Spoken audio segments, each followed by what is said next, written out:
Greetings from St. James Medical College and KM Hospital. I thank ASSI for giving me this opportunity. Craniovertebral anomalies and easy understanding of a complex entity. Craniovertebral junction or cervicomedullary junction is at the top story of a long column. It is a critical region. It is a vital region with vital centers. It is a junctional region. It is hypermobile, and there is a risk of instability. So it is always a feared region. It has unique anatomy and force transmission. It has a Y-shaped beam. In C1, there is no anterior loading structure. There are surrounding vital structures like brain, spinal cord, vertebral artery. Craniovertebral affection can be grouped into two types. Either there is a congenital anomaly or there may be acquired craniovertebral affection, which may be because of inflammation, trauma, infection, neoplastic condition, or connective tissue disorder. I have chosen two important papers and which has influenced my understanding. The first paper is by Dr. Arnold H. Menezes, who published in Journal of Neurosurgery in 1980. He wrote about this craniocervical abnormalities, a comprehensive surgical approach. He has given a very nice case description in his paper, and it is like a narrative script. He has given the altered pathophysiology very nicely and also given the algorithm of management. The second paper which I have chosen is by Dr. Chao Wang. He has written this in Spine in 2006. That is open reduction of irreducible atlantoaxial dislocation by transoral anterior atlantoaxial release and posterior internal fixation. He has followed the principle of treatment of irreducible dislocation. He has done the open release and has described the alignment maneuver and used pre-contoured plate rod reduction technique. The first paper, that is craniocervical abnormality, has been published by Dr. Arnold H. Menezes, who was a neurosurgeon from Grant Medical College and Sir J.J. Hospital, Mumbai, and later he settled in US. He has grouped the cases in different variety. He has given the excellent description of hemodynamics in CVJ pathology and how to approach a case with CVJ anomaly. Chao Wang is an orthopedic surgeon from China. He has published this paper, Open Reduction of Irreducible Atlantoaxial Dislocation by Transoral Anterior Atlantoaxial Release and Posterior Internal Fixation. It is irreducible because of soft tissue contracture. So this concept is extremely important and has advocated the need of anterior and posterior release as per the case. There has been gradual evolution of understanding of this vital region. As regards to etiology, pathogenesis, and ways to manage. If patient has neurological deficit, there is a compression, so decompression has to be done. Earlier, people used to do laminectomy or craniectomy. In such cases, there used to be initial improvement, but there used to be later deterioration. And then there came to be understanding of craniovertebral kyphosis. These patients used to develop swan neck deformity. So the identification of additional site of compression was done, and people started doing transoral odontoid resection. But it used to be a morbid procedure, and there were many complications. The identification of progression of deformity was important in that area, and that was considered to be cause of neural deterioration. And there came the concept of instability, and people started thinking of fusion. Now, fusion in reduced position by bone grafting, and they used to immobilize a plaster or traction. In some, they could not reduce it, and they gave the name of irreducible etiology, and they described that it is a fixed AAD. Then, in that case, only decompression was done, either anterior or posterior as per the need. And they assume that there is no fear of instability in these irreducible cases. But they found that there is a late deterioration. And then came the concept of biomechanics in this region. So the fixed or irreducible one can be reduced. So initial, the preoperative skeletal traction, align the area, do internal fixation, and fusion. Then there came the concept of release. Initially, there was only limited release, and that too mainly posterior. So alignment was not satisfactory. Later on, people started doing transoral release of anterior tight structure. But while doing so, they used to do tracheostomy and approaching from the transoral route. And some of them, they started using even implant. There was a persistence of the issue of soft tissue healing and complications. Then there was an evolution of implant and reduction technique, but there were variable results. Then came the concept of extrapharyngeal release of irreducible AAT. It avoided the need of tracheostomy. There was no morbidity of transoral surgery. It could be used in cases of restricted mouth opening. So if you have an irreducible AAD case, if required, extrapharyngeal anterior release can be done. And later on, making the patient prone, posterior instrumentation and fusion can be done. So easy and safe way of tackling different types of craniovertebral anomalies. There was evolving understanding and evolving scientific literature in embryology, but in understanding of pathology, altered physiology, and understanding different surgical strategy, the evolution of internal fixation technique, and the understanding the pathology and technique of proper biomechanical alignment. As far as the embryology was concerned, the paper published by Dr. Pang is remarkable.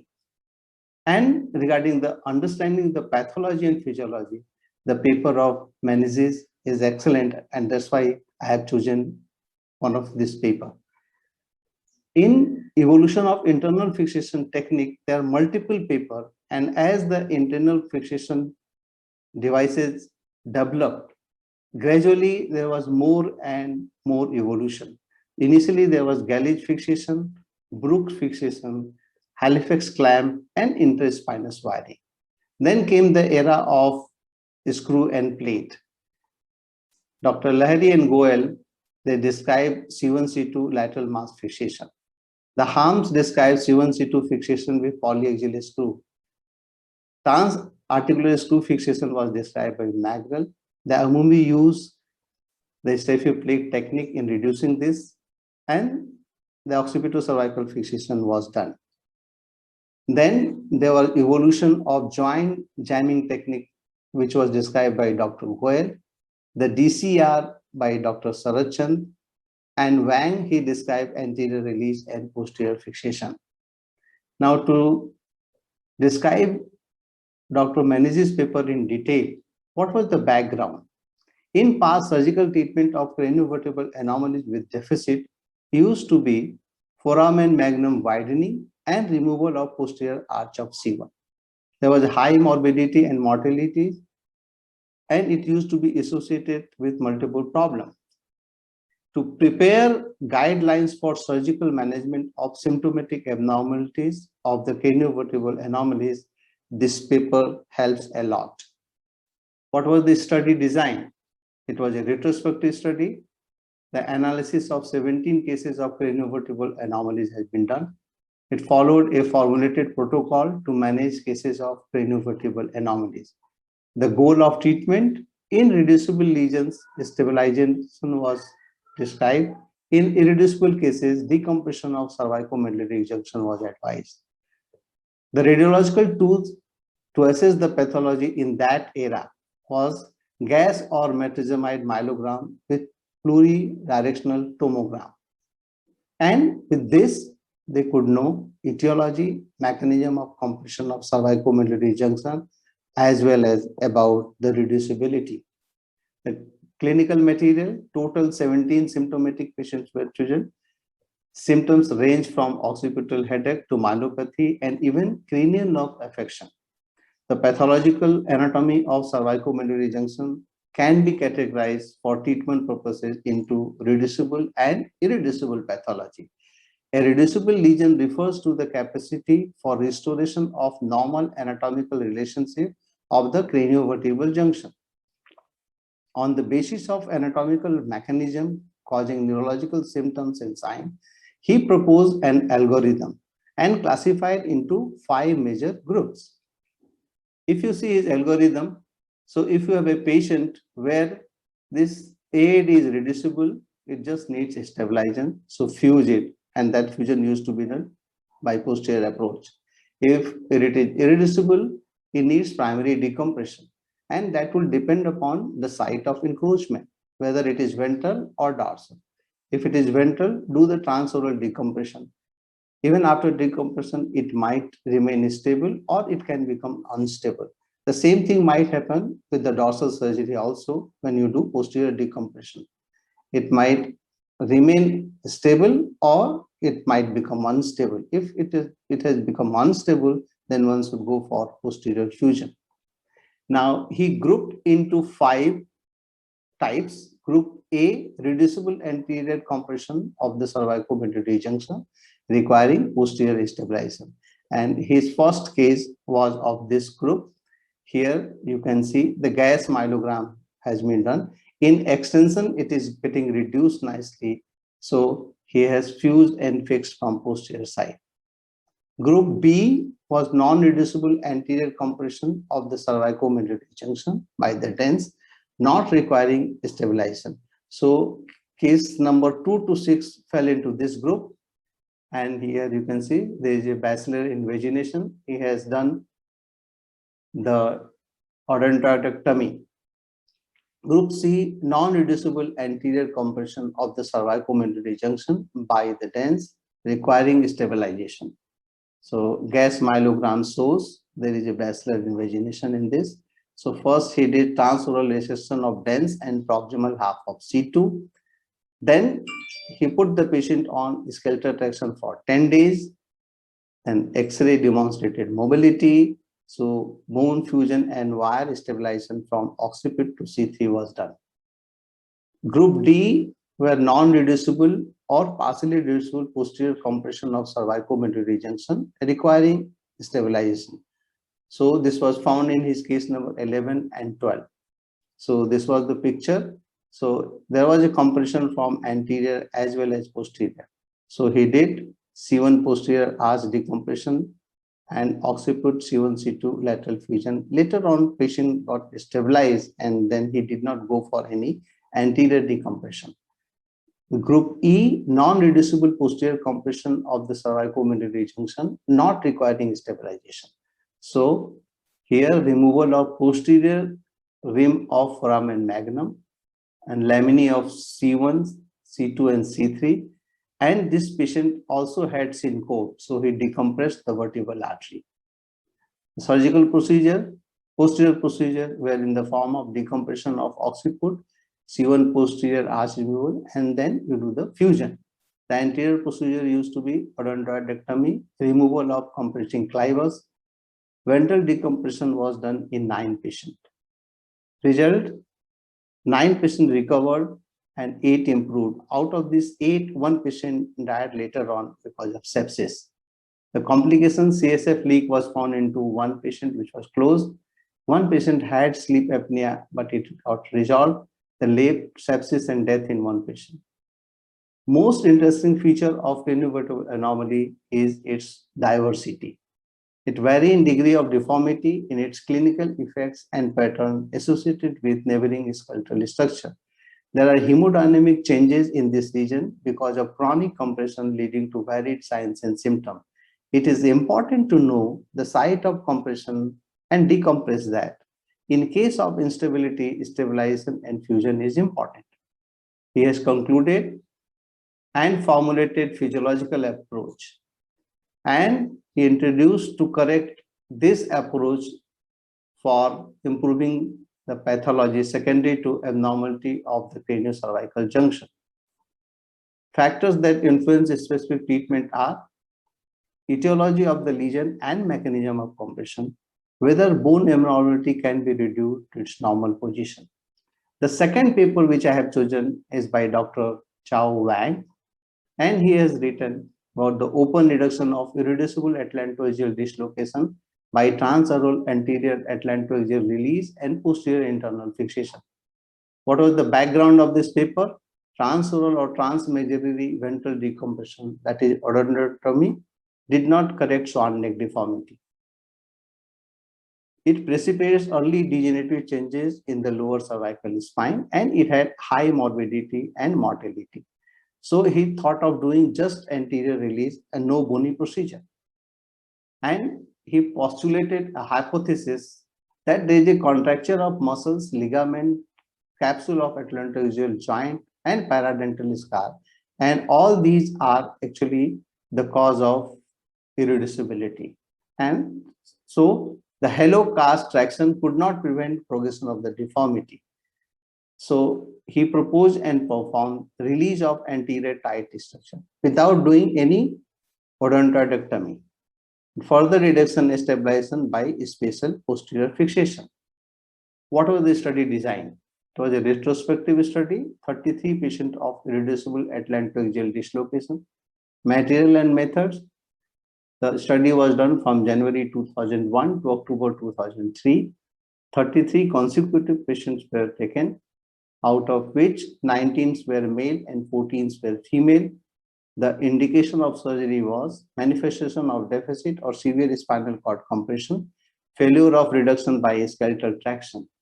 The radiographic evaluation was done in the form of lateral cervical standing view, dynamic flexion and extension view, MRI, and CT scan. It assessed the soft tissue and bony component, assessed the alignment, measure the clivus canal angle and cervicomedullary angle, and extent of basilar invasion, if any. The normal cervicomedullary angle ranges from 139 to 175, average is 158. If it is less than 135, then usually there is a neural compression. The follow-up X-ray were taken at 3 months, 6 months, 12 months, and 24 months. The procedure, all patient single stage surgery was done, initially transoral anterior release and then posterior instrumentation. Before surgery, the Ryle's tube was passed, tracheostomy was done, and then anterior release was done, the release of longus colli, longus capitis, anterior longitudinal ligament, opening of C1, C2 joint, and breaking of articular adhesion. Then patient was turned into prone position. If full reduction, then C1, C2 transarticular fixation. If partial reduction, C1, C2 separate screw fixation. If hospitalized, occipital cervical fixation. This is a pre-op which shows there is a significant AAD. There is compression. The post-op anterior release and C1, C2 fixation has been done. Now, anterior release, where alignment is now maintained, and reduction maneuver was done. Here, once you tighten the screw in C2, there is reduction, and the reduction is complete. One can notice the change in the cervicomedullary angle, and this is post-op X-ray. Another case, again, significant cervicomedullary compression, which has been reduced significantly. The transarticular screw fixation were done in 4 patients. C1, C2 pedicular screw plate fixation were done in 3 patients. Occipital cervical fixation was done in 26 patients. Average time taken was 230 minutes and blood loss was 400 ml. Post-operative phase, the removal of drain in 24 hours. The antibiotics were continued for 5 days. Tracheostomy was discontinued on 5th day and oral diet was started on 7th day. The result, the mean age was 32 years. So the age ranged from 7 years to 63 years. There were 19 male and 14 female patients. Os odontoideum was there in 8 patients. Hospitalization of C1 was there in 19 patients. There was a malunion of odontoid in 5 patients. There was a relaxation of transverse ligament of atlas in 1 patient. 25 out of 33 patients had neurological affection. 24 out of 33 got anatomical reduction. 9 patients had partial reduction. The mean cervicomedullary angle was 115 degree, improved to 149 degree. Complications, all pharyngeal wounds healed by first intention. Dysphagia was there in one patient, nasal phonation in two patients. The follow-up, mean follow-up was 33.7 months. There was no case of pseudoarthrosis. Out of 25 neurologic deficit patients, all but one showed neural recovery. Odum's criteria was used, in which 5 were excellent, 13 were good, 6 were fair, and 1 was poor. The shrinkage of retrodense soft tissue was noticed. Now, this is one case which he has published where post-op he found the cervicomedullary angle to be 129, and there is a soft tissue there. And 30 months follow-up, the CMA, it improved to 149. So he has concluded the most of the so-called irreducible fixed AAD could become reducible after anterior release without odontoid dissection. Anterior transoral release is safe in the management of AAD. Posterior short segment atlantoaxial or occipitocervical fixation, especially the plate screw instrument, could achieve further reduction and provide immediate stabilization. One stage anterior release and posterior instrumentation and fusion are a safe and reliable operation in experienced hands. So the addressing craniovertebral anomalies, what is the aim? Aim is to achieve a normal clivus canal angle or to achieve a normal cervicomedullary angle. This ensures complete neural decompression and proper biomechanical alignment. There are different ways, his way or your way, but easy and safe way is the best way. Craniovertebral abnormalities, we know now the aim is to achieve normal clivus canal angle or cervicomedullary angle. So you can properly position the patient, give traction. If it is reduced, do the posterior fixation and fusion. If not reduced, do extrapharyngeal anterior release and posterior fixation and fusion. If C1 is already hospitalized, occipitocervical fusion is done. Otherwise, preservation of atlanto-occipital joint should be done. It is an easy and safe way. No need of tracheostomy, no need of transoral surgery. Maintain the alignment in all 4 planes. Ensure fusion with maintenance of height of the column. So this is just to describe the pathology. There are contractor, anterior structure, muscles, ligaments, capsule. There may be paradental scar tissue and sometimes ossification of soft tissue. There is a malalignment in different planes. It may be in the AP plane, leading to angulation, translation, sometimes ptosis. In coronal plane, there may be scoliotic tilt. In vertical plane, there may be basilar invagination. In axial plane, there may be rotatory displacement. This is a case of irreducible AAD. And you can see there is a basilar invagination. This patient had mouth opening of less than 1 finger. And here we did extrapharyngeal release. So simple, same anterior cervical approach. Here we bend the tip of the quadril so that it is easy to cut this tight structure. The C1, C2 has been exposed. You can see the small periosteum in the C1, C2 joint. Then patient was thrown in prone position. Posterior surgery was done in the form of occipitocervical fixation, reduction, and fusion. So this was pre-op and this is the post-op. You can see the normal alignment of the column. And posterior to dens, there is a sufficient space now. And this angle is also improved. This is the pre-op MRI and this is the post-surgery follow-up MRI. And we published this paper in Spine Journal, single stage anterior release and posterior instrumentated fusion for irreducible atlantoaxial dislocation with basilar invasion. Now, here it was retropharyngeal release. So conclusion was craniovertebral anomalies can be treated efficiently if you address the etiopathology, try to achieve normal CCA and CMA, proper neural decompression, proper fusion in biomechanically aligned position.